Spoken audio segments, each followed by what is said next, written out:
Let's cover some of the course details for a class. This is Intro to Business. Here's a big long description of the course. This is formal.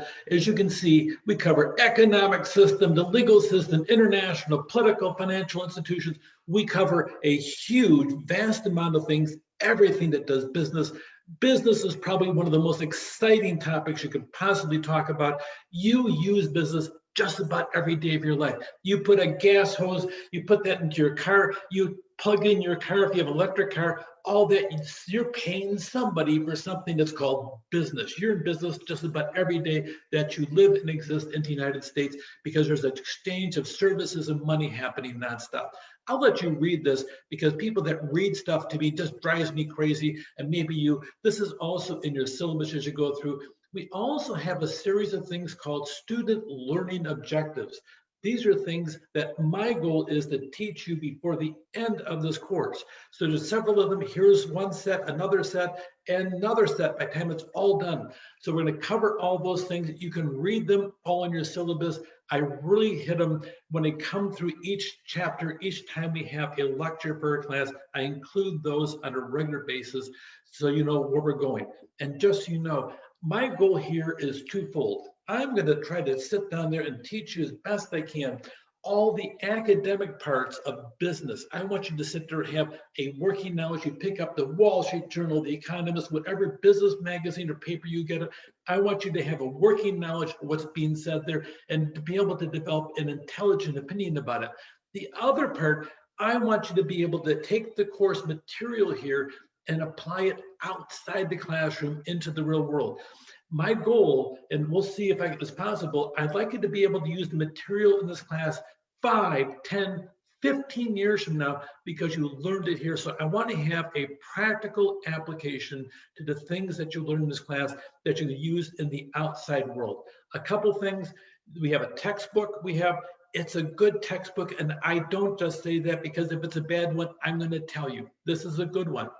You have to get the textbook. And surprisingly, I'm going to expect you to read the textbook. I know. It's really hard to do that, except that's why you buy a book to read it. The other part is the textbook comes usually with a thing called Connect. You must have access to the McGraw-Hill Connect. It's required. If you don't have it, you cannot complete your homework and you will fail the course. You must have access to Connect. If you buy your book from the IBC bookstore, it comes with the code with it. If you buy it someplace else, you're going to have to get the Connect code on your own. You must have the Connect code as you go through.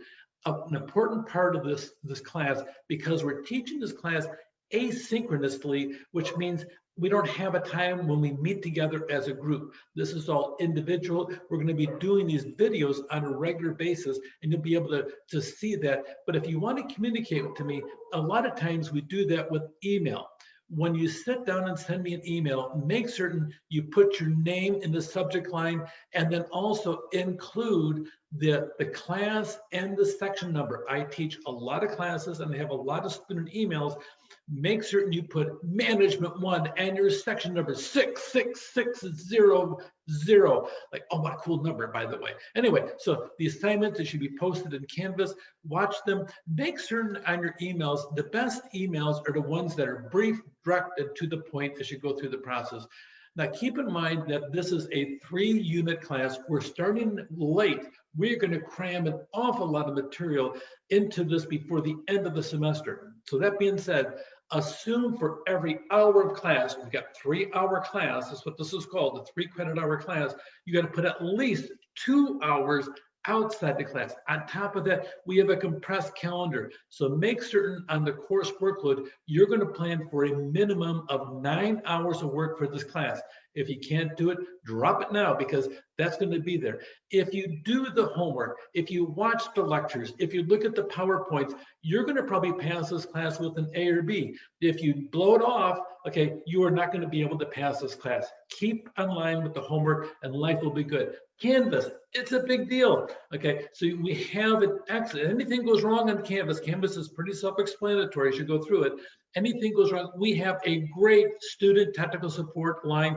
It's right there. There is that. You may want to keep this PowerPoint in line just in case something goes wrong. They also have a good phone number. They do a good job McGraw-Hill Connect. Keep this other 800 number somewhere for reference in case something goes wrong and I'm not available. You can sit down and call McGraw-Hill Connect direct if there's something wrong with the homework process as you go through. We're going to do a series of asynchronous Zoom meetings. What that means, asynchronous, whenever you sit down and put an A in front of the words, often that word, that A comes from the Greek, which means non or no. This class is not meeting synchronously. So we're non-synchronous, which means we do not meet as a class. This is all individual. So I'm going to have a series of pod classes, not a podcast, a pod class. So I'm going to have a welcome. I'm going to have class information like this one over here, and you're going to get multiple things, 4 or 5 different small segments, typically about 6 minutes long, and I try to keep them 10 minutes or less. So pretty much you'll have 4 to 7 to 8 different lessons in 10-minute bursts as it comes out. Typically, they'll range in time. Some of them are as short as 4 minutes. Typically, 6 is the average, but I do have a couple that go 10 or 11 minutes. So they'll be out there, and we'll do it 2 different ways. They're going to be listed in Canvas for each week, each module, listed in order.